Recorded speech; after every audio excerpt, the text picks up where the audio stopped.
So रायजो राजाफोर फिन खेबसेबाव आं नोंथांमोननि बुंनायावहाय नोंथांमोननि रायज्लायनायावहाय आं फिन खेबसेबाव नोंथांनि सिगाङावहाय लाइभ फैबाय आङो रायजो राजाफोर स' नोंथांमोना बेवहाय नायनो हासिगोन लाइभ फिन खेबसेबाव फैबाय आं नोंथांनि सिगाङावहाय माखासे काउन्ट लानानै बेवहाय कक्लाबारियावहाय मिस्टार प्रमद बर' बिथाङा देरहाबाय होननानै जों खोनानो मोन्दों दा आं नोंथांमोननि सिगाङावहाय दा गासै जेसेबांखिनि देरहादों आं बिनि निउसखौ खोन्थाना होनि बेवहाय आं मोन्थिनो मोन्दों ग्रुपनिफ्राय राउन्ड 10 जाबाय दायो कक्लाबारियावहाय 23,953 आव प्रमद बर' बिथाङा विनार जाबाय रायजो राजाफोर स' बे मोनसे एक्सेलेन्ट बाथ्रा स' बे मोनसे साननो गोनां बाथ्रा कक्लाबारियावहाय रायजो राजाफोर आं नोंथांमोननि सिगाङाव बुंनो कक्लाबारियावहाय राउन्ड 10 आवहाय मिस्टार प्रमद बर' बिथाङा कक्लाबारियाव देरहानो हाबाय आरो बिनि गेजेरावहाय आरो माखासे लिस्ट आं वाट्सएप ग्रुपाव मोन्दों इउपिपिएल पार्टिनिफ्राय जेसेबांखिनि देरहानाय बेवहाय बिआर फेरेंगा बिथाङा देरहाबाय प्रमद बर'आ गयबारि जाना देरहाबाय बिनद मोसाहारि देरहाबाय सन्जय सरगियारि देरहाबाय राकेश ब्रह्म देरहाबाय मुसुलपुरनिफ्राय आरो लोगोसे बिनि गेजेरावहाय डक्टर नीलुत सरगियारि आरो बिनि गेजेराव गबिन्द बसुमतारी रौतानिफ्राय बेयो डक्टर नीलुत सरगियारिया गबिन्द बसुमतारिया बावखुंग्रिनि दावबायसा बर'आ बे बनारगावनि सरि आं बेखौ नोंथांमोननि सिगाङाव देखायनानै होनि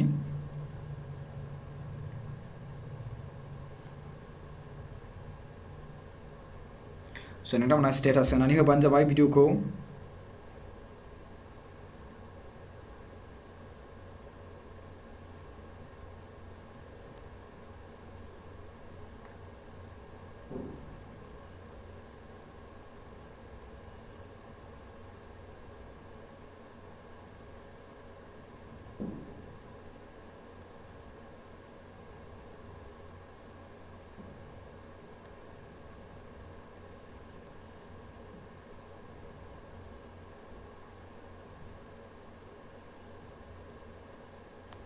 स' आं बेवहाय खोन्थानोसै नोंथांमोननि सिगाङावहाय मिस्टार फेरेंगा ओरैनो बेवहाय बुंदों फेरेंगाया जाहैबाय जोंहा माबानि जोंहा 14 नं चिरां दुवार समस्तिनि जाहैबाय प्रमद बर' सारा गयबारिनि जाहैबाय आरो बिनि गेजेराव बे बिनद मोसाहारिया जाहैबाय सालबारि सालबारिनि बियो बिथाङा बाक्सा डिस्ट्रिक्टनियाव गोग्लैयो सन्जय सरगियारि नांदों सन्जय सरगियारिखौ आङो नोंथांमोननि सिगाङाव देखायनि बे जाहैबाय हरिसिंगानि सन्जय सरगियारिया हरिसिंगानि राकेश ब्रह्मआ मुसुलपुरनि डक्टर नीलुत सरगियारिया गयबारिनि दावबायसा बर'आ बेवहाय दावबायसा बर'खौ बुंदों बेरगावनि दावबायसा बर'आ बेरगावनि आरो बिनि गेजेराव प्रमद बर' बिथाङा कक्लाबारियाव देरहाबाय रायजो राजाफोर नोंगौ बे सैथो दायो बेयाव गासै 9टा सिट बेयाव देखाबाय आरो बिपिएफनिफ्राय सावरायगोरा देरहाबाय पानिराम ब्रह्म देरहाबाय सावरायगोराया 13 नंनिफ्राय देरहाबाय पानिराम ब्रह्मआ माबानिफ्राय देरहाबाय नैबे काजोलगावनिफ्राय ओमफ्राय बिनि जेम्स बसुमतारिया निसिमानिफ्राय देरहाबाय प्रभात ब्रह्मआ माबानिफ्राय सुबाइजारनिफ्राय देरहाबाय धनन्जय रामसियारिया माबानिफ्राय देरहाबाय मानास सेरफांनिफ्राय देरहाबाय ओमफ्राय बेयो मुनमुना पर्बतजरानिफ्राय देरहाबाय बायदि मोनदां बेखौ आरो राजिब ब्रह्म बिथाङा बेवहाय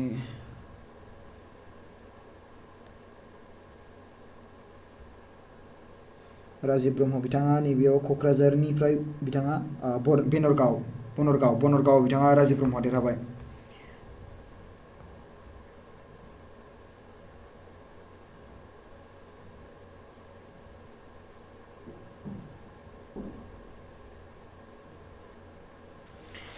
स' रायजो राजाफोर दायो इउपिपिएलआबो लाइटआव थांगासिनो दङ पिक्सार आबि बाकी है दोस्त होनलायनानै बेवहाय माखासे पस्ट खालामदों जायनि जाहोनाव नोंथांनि सिगाङाव आङो बेखौ लाइभ फैफिनदों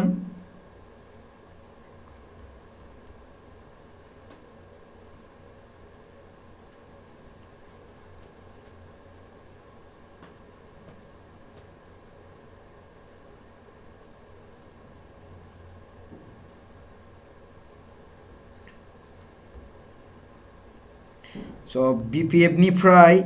7टा सिट देरहाना दङ आरो UPPL निफ्राय 9टा सिट देरहाना दं बेखौ जों मोनथिनो मोनदों रायजो राजाफोर।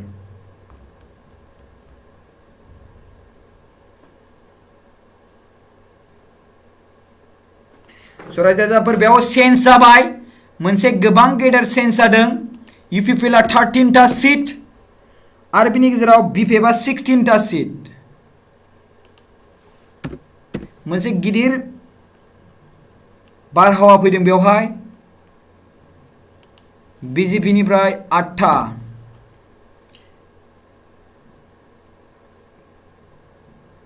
कंग्रेस 1, आदार्स 2। स' बे दानि इलेक्शननि रिजाल्ट।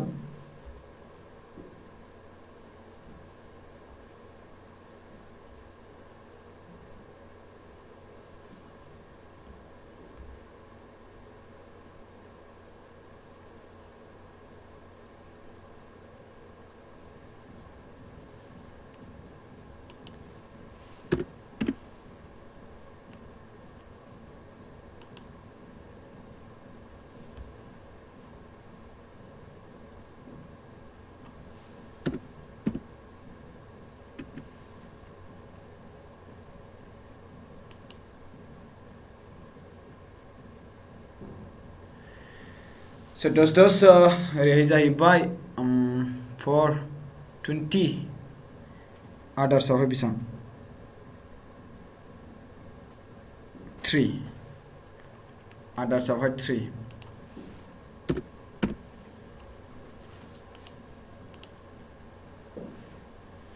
स' नोंथांमोना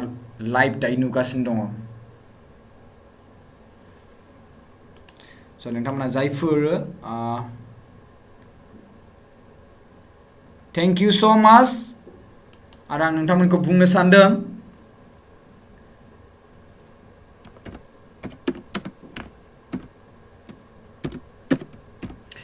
UPPL निफ्राय मोनसे हां ओंखारबावदों रायजो राजाफोर।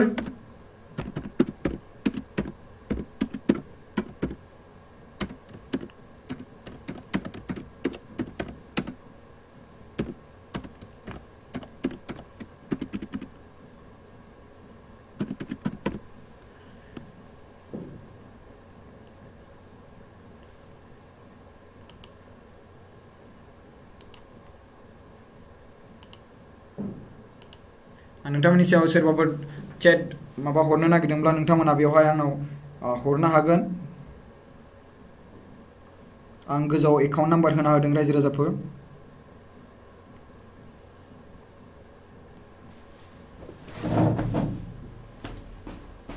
ओ मादै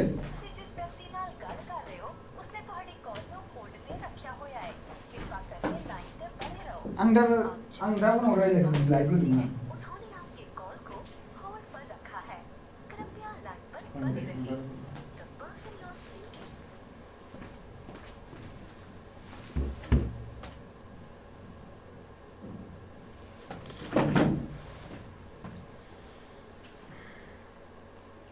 Sorry about that. आंनाव फन फैदोंमोन मोनसे। आं नोंथांमोननो रिजाल्टखौ नागिरनानै माखासे रिजाल्टफोरखौ खोन्थाबावनि।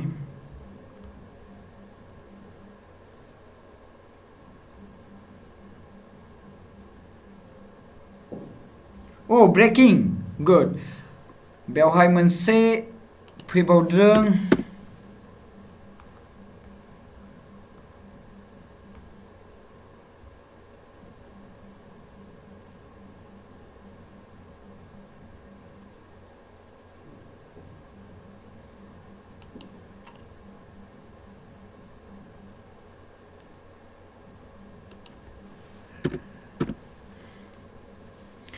रायजो राजाफोर नोंथांमोना नायगासिनो दं लाइभ जोंनि बर' हारिनि बिएम सेटआप चेनेलखौ नोंथांमोना नायगासिनो दङ। स' 5450 लोगोसे लाइकआ 461 अनलि। रायजो राजाफोर माबोरै बेफोरो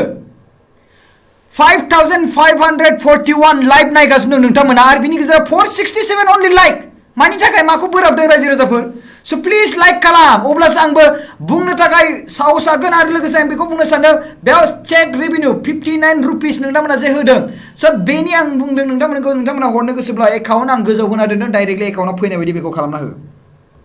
So रायजो राजाफोर 5743 view only 651 like why माखौ बोराबदों आंखौ 5806 only 808 like मानि थाखाय 1000 बो जायाखै मानि थाखाय 500 892 1027 like only so please guys नोंथांमोननि थाखाय आं दिनै लाइभ जाना दं सानसे प्लिज यार माखौ इसां वेट खालामगासिनो दं लाइक टु खालाम आरो नोंथांमोना चेनेलखौ शेयार खालामना हो WhatsApp स्टेटास यस ओके बेबायदिनो लाइक खालामनांगौ थेंक यू प्लिज अब्लासो आं नोंथांमोननि सिगाङाव खामानि मावनानै माखासे खौरांफोरखौ दिन्थिनो हानाय बायदि एसे थुलुंगा मोनो रायजो राजाफोर स' WhatsAppफ्राव स्टेटास खालामना हो गासिबावबो स्टेटास खालामना हो स' दिनै सानसे ओंखाम जायालासिनो आं जिरायना दं बेयावहाय UPP 11 BPF 16 BJP 10 Congress 1 others 2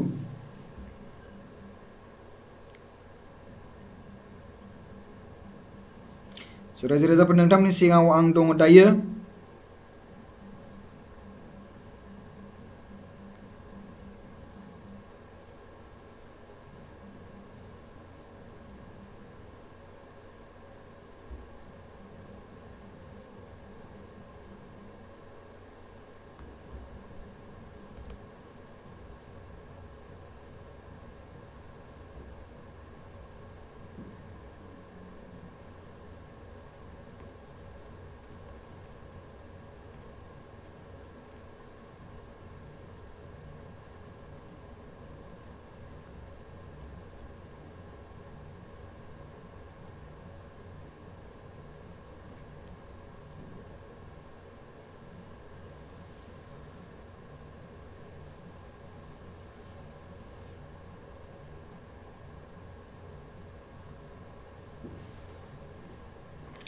आरो बिनि गेजेरावहाय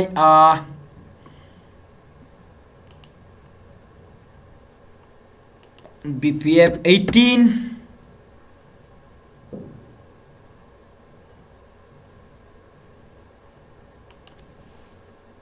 1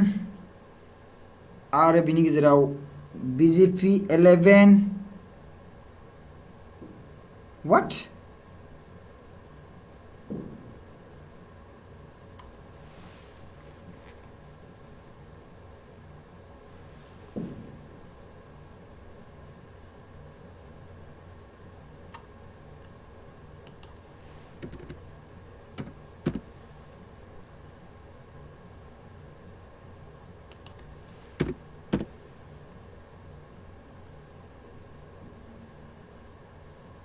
People 11 yes 26.4 I'm revenue 0.10 okay good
UPP 11 BJP 10 BPF 16 Congress 1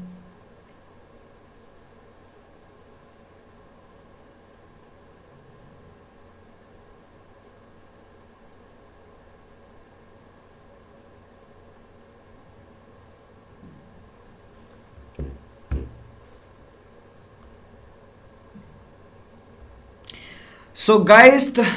you people नि फेसबुक पेज निफ्राय पिक्चार अभी बाकी है मेरे दोस्त होननाय मोनसे देखायदों बेवहाय नुनो मोनदों जोङो यू पीपल नि यूथ पेज निफ्राय पिक्चार अभी बाकी है मेरे दोस्त होननाय नुनो मोनदों रायजो राजाफोर नोंथांमोना जुदि नायनो गोसो जादोंब्ला आं बेखौ देखायनो हागोन रायजो राजाफोर नोंथांमोना जुदि नायनो गोसो जादोंबा गोबां मानसिफ्रा कमेन्ट खालामदों बेवहाय स थैंक यू सो मच स रायजो राजाफोर 6,042 view 2,359 लाइक प्लीज यार लाइक खालामना हो एसे मोजाङै माने इन्सपिरेसन जानायनि मानसिफोरा गोबां कमेन्ट होदों जायफोर यूपीपीएल को देरहाजानो लुबैदों यूपीपीएल जिंदाबाद जायफोर बीपीएफ को देरहाजानो लुबैदों बीपीएफ जिंदाबाद जायफोर बीजेपी को देरहाजानो लुबैदों बीजेपी जिंदाबाद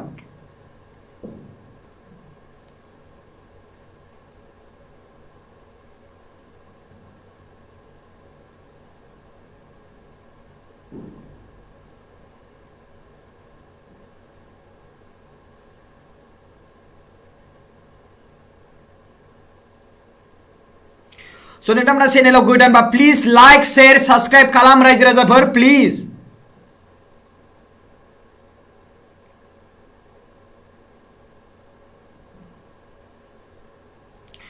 सो जोंनि बर' हारिनि गेजेराव बीएम सोदोब चेनेला लाइभ नोंथांनि सिगाङाव दङ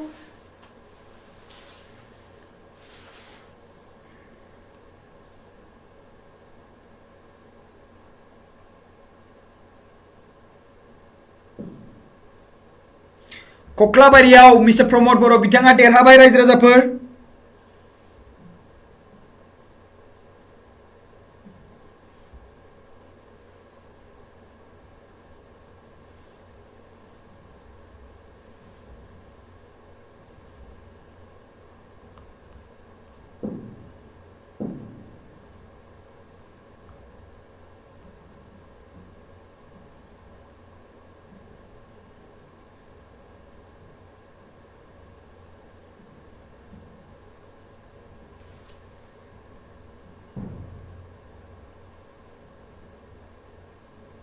सो मोनसे आरो बाथ्रा बाव दिलीप कुमार बर' बिथाङाबो देरहाबाय बिथाङा खालिंदुवारनिमोन दिलीप कुमार बर' आं बिथांनि नामखौ दिलीप कुमार आं बिथांजों इन्टारभिउ लादोंमोन बायदि मोनदों दिलीप कुमार बर' खालिंदुवारनि यस दिलीप कुमार बर' बिथाङा देरहाबाय बीपीएफआव गासै 7 जन मानसि देरहाना दङ सावरायगोरा फानिराम ब्रह्म जेम्स बसुमतारी प्रभात ब्रह्म धनन्जय रामसियारि मुनमुन ब्रह्म मुनमुन आरो राजीब ब्रह्म 7टा आरो माने बीपीएफनिफ्राय गासै 10 जन बेयाव देखायनाय दङ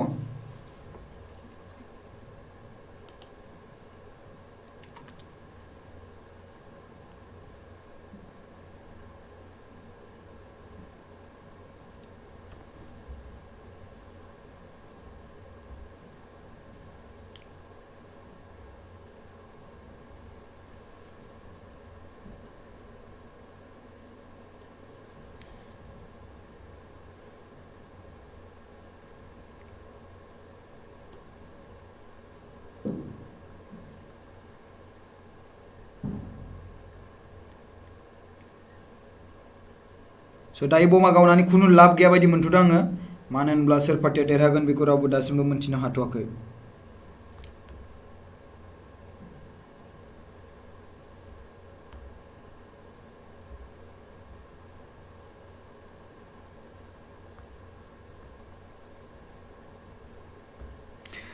सो रायजो राजाफोर नोंथांमोनखौ आं रिक्वेस्ट खालामो गोबां मानसिफोरा जोंनि बीएम सोदोब चेनेलनि लाइभखौ नटिफिकेशन थांनाय मानाय बेफोरखौ मोनथिजोबा बेनिखायनो नोंथांमोना प्लिज अननानै नोंथांनि वाट्सएपआव स्टेटासाव शेयार खालामना ला स्टेटासावहाय आरो लोगोसे फेसबुकआव शेयार खालामना ला जाहाथे जोंनि बर' हारिनि गासिबो रायजो राजाफ्रा बे बीएम सोदोब चेनेलाव नायनानै माखासे रिजाल्टफोरखौ मोनथिनो मोनो प्लिज सो बेवहाय दायो आं खेबसेबा बुंबावनि यूपीपीएल 11 सीटाव बीपीएफ को 16 बीजेपी 10 कांग्रेस 1 अदर्स 2 सो बेवहाय गासिबो काउंटिंग जाफिनगासिनो दं रायजो राजाफोर फाइनाल राउन्ड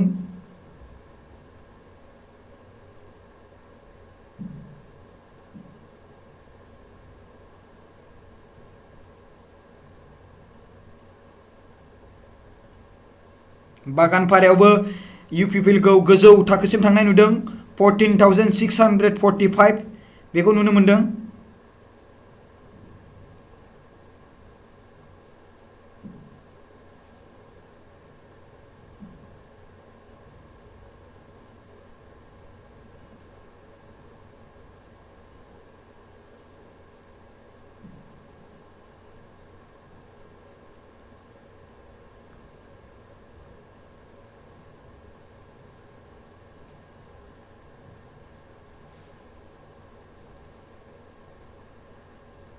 स' कक्लाबारि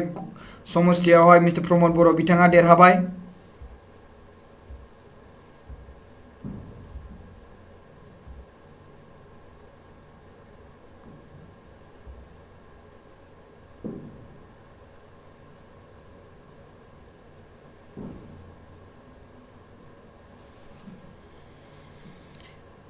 स' नोंथांमोननि सिगाङावहाय आं बेखौ बाथ्राखौ बुंनो सानदों, नोंथांमोना कमेन्ट खालामबाय था, हाजासे जेसेबांखिनि हायो कमेन्ट खालामबाय था, कमेन्ट।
BJP खौ मोनब्रै सिट देरहानाय नुनो मोनदों, BPF खौ मोन 7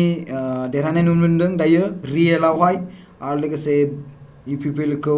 मोनबा सिटआव देरहानाय नुनो मोनदों।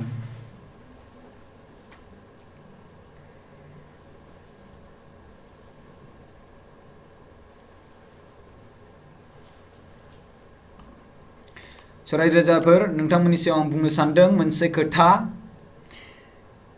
BJPआ मोनब्रै सिट लाना दङ, आरो लोगोसे UPPLआ मोनबा सिट, आरो लोगोसे BPFआ 7टा सिट, 40टानि गेजेराव 16टा सिट थांबाय, बाखि दंबावो 24। बे 24नि गेजेराव सोर मोनसे पार्टिया देरहागोन, सोर मोनसे पार्टिया लागोन, बेखौ जों नुनो मोनगोन।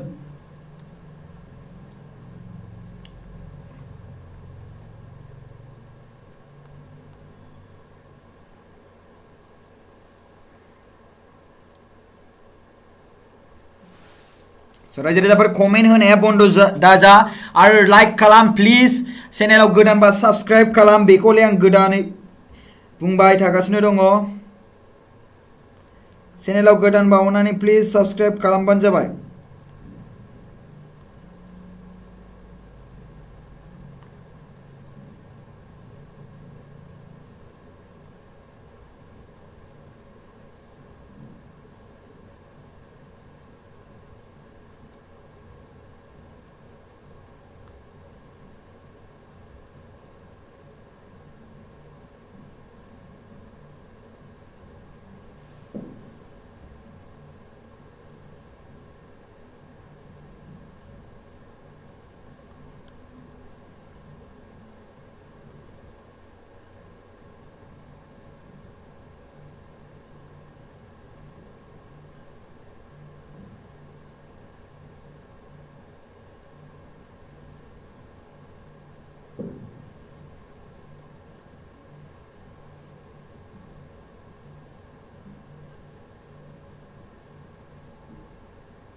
गोबां मेथाइ दामनाय देनाय खोनानो मोन्दों रायजो राजाफोर सोरनि पार्टिया दामदों बेखौ दासिमबो जों मिन्थिनो मोनाखै बाट दामनायखौ जों खोनागासिनो दं रायजो राजाफोर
नोंथांमोना लाइभ नायगासिनो दं BM सेटआप चेनेल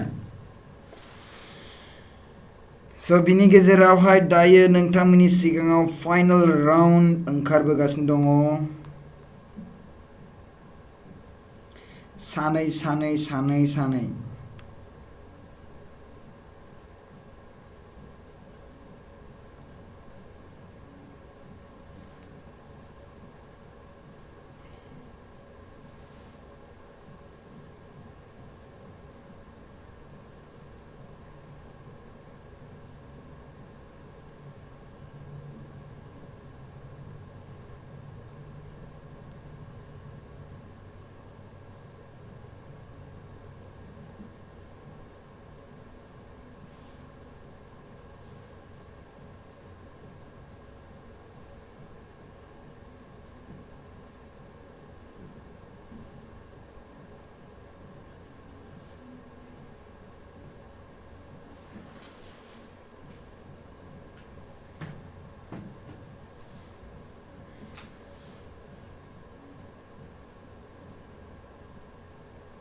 स' रायजो राजाफोर नोंथांमोना नायदों BM सेटआप चेनेल स' नोंथांमोननि सिगाङाव आं निउज आपडेट लानानै फैदों स' इउपिपिएलआ 11टा सिटआव आरो लोगोसे बिपिएफआ 16टा सिटआवहाय आरो बिजेपिखौ बेवहाय होदों 10टा सिट कंग्रेस 1 आदार्सआ 2 स' कक्लाबारि आरो गयबारियाव मिस्टार प्रमद बर' बिथाङा देरहाबाय मोन्नैबो जायगायाव मिस्टार प्रमद बर' बिथाङा देरहानो हाबाय स' जों सारखौ कंग्रेसुलेसन जासियो मोन्नैबो जायगायाव प्रमद बर' बिथाङा देरहानो हाबाय रायजो राजाफोर गयबारि आरो कक्लाबारि बे मोननै जायगायावबो बिथाङा दारायदोंमोन आरो बे मोननै जायगायावबो बिथाङा देरहानो हाबाय रायजो राजाफोर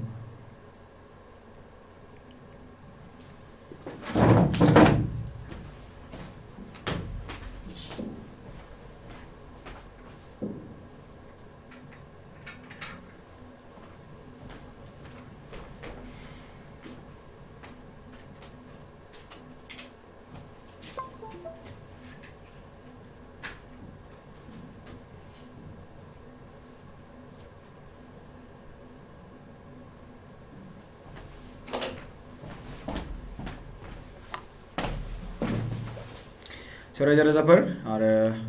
बारा गोबाव गैला जोबसिगोन दिनैनि इलेक्शना रिजाल्टआ जोबथारसिगोन बारा गोबाव गैला दिनैनि दिनाव गोबां समसिमहालागै थानांबाय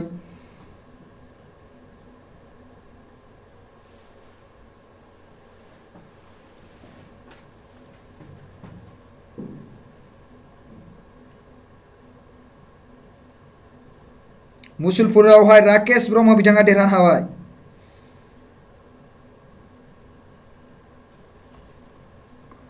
मुसलपुरावहाय राकेश ब्रह्म बिथाङा देरहानो हाबाय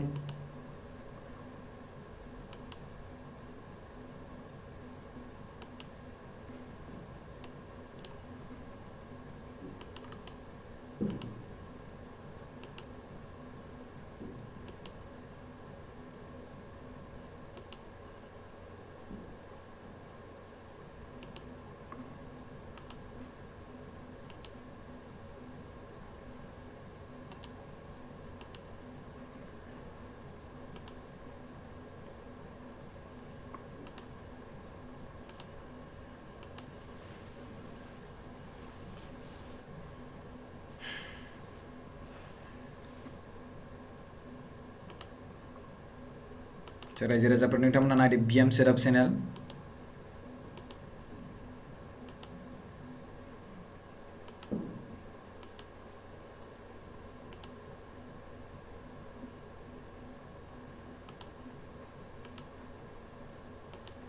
भट काउन्टिंआ गोबां सोलायनाय लाबोगासिनो दं रायजो राजाफोर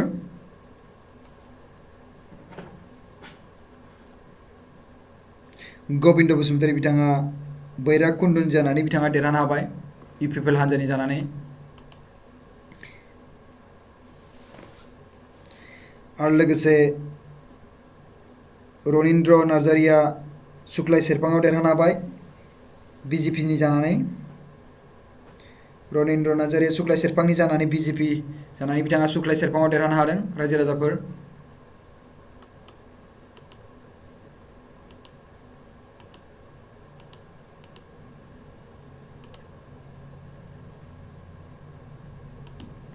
रायजो राजाफोर दिनैनि दिना गोबां माने साननो गोनां दिन बयबो दखानफोरखौ माखासे दखानफोरखौ बन्द खालामजोबनानै बयबो मा खालामदों इलेक्शननि रिजाल्टखौ खोनासंनो थाखाय गावबा गावनि न'आव जिरायनानै दं आरोना रायजो राजाफोर ओमफ्राय बिनि गेजेरावहाय दावबायसा बर' बिथाङा बेरगावआवहाय देरहाबाय इउपिपिएल हान्जानि जानानै गासै दासिबांहालागै इउपिपिएल हान्जानिफ्राय गोबां देरहानायखौ खोनानो मोन्दों आरो लोगोसे बिपिएफनिफ्रायबो देरहानायखौ खोनानो मोन्दों गासै 10टा दा रियेलिटि माने आपडेट जागासिनो दङ बे रिप्लेसमेन्ट जागोन दे बेवहाय जे जों खोन्थागासिनो दङ 11 16 10 1 2 बेफोर बिदि नङा जे बेवहाय आरो जाफिनबावगोन आरो बिनि गेजेराव बे राउन्ड 1 2 3 4 बिदि थाङो राउन्ड 1 2 3 4 5 6 7 8 9 10 राउन्ड 10 नि गेजेरावहायनो मिस्टार जोंहा प्रमद बर' बिथाङा जोंहा माने कख्लाबारियाव बिथाङा देरहादों गयबारियाव सिगांग्रो बिथाङा देरहाग्रोदोंमोन आरो बिनि गेजेराव कख्लाबारियावहाय राउन्ड 10 आवहाय बिथाङा देरहानो हाबाय आरोना गासै 23,000 एबभ भटआवहाय मिथिबायना 23,000 भट एबभ भटआवहाय नोंथांमोना लाइभ नायबाय थानो हागोन आं नोंथांमोनसिम खोन्थानि नोंथांमोना लाइभ नायबाय था इउपिपिएल हान्जाया 11 सिटआव दङ बिजेपिआ 10 सिटआव बिपिएफआ 16आव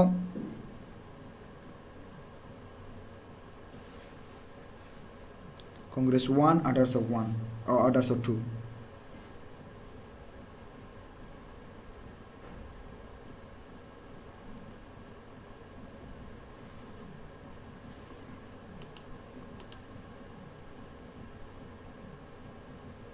रायजो राजाफोर नोंथांमोना नुनो मोन्दों दिनैनि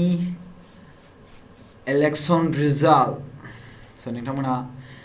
दिनैनि इलेक्शन रिजाल्टखौनो नेनानै दङ बयबो नायगासिनो दङ बहा मा नायनो बहा माबोरै नायनो नोंथांमोना गोबां सानगासिनो दङ आरो जायनि